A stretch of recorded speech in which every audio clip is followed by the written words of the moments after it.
welcome to Come Read With Me, where we take one topic from the newspaper and break it down into a 3-minute explainer. Today's topic is from the Indian Express newspaper, so come read with me. Now, Haryana turned out sex ratio at birth now close to national average. See, Haryana has reduced its problem of sex selective abortions, and because of that, the numbers of girls being born is now closer to the national average, and that's a really nice achievement. See, in simple terms, earlier many families wanted boys, so girl babies were aborted illegally. Now the situation is actually improving. Let us look at some numbers. See, in the 2011 census, the state ranked among the worst performers in the terms of sex ratio at birth, which is 834 girls per 1,000 boys, and in 2025 it stood 923, close to the national average, which is 933. Now again, big numbers. What exactly is sex ratio at birth? It means how many girls are born for every 1,000 boys, and nature's normal ratio is around 950 girls out of 1,000 boys. If the number is much lower, it means girls are being prevented from being born.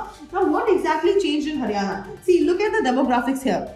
Look at the demographics here. In 2024, 2.770 lakh people have been born, and which is males, and 2.46 lakh females have been born. And in 2025, 2.71 lakh males and 2.49 lakh females have been born. Now, earlier Haryana had one of the worst sex ratios in India. Now Haryana's sex ratio at birth is close to national average.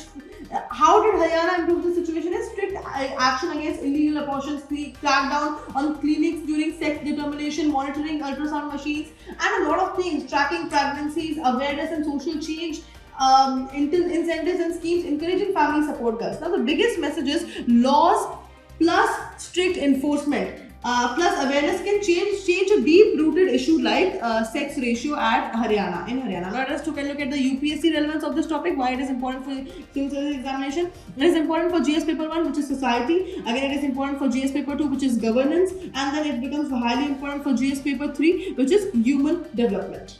And that's it for today. Thank you for watching.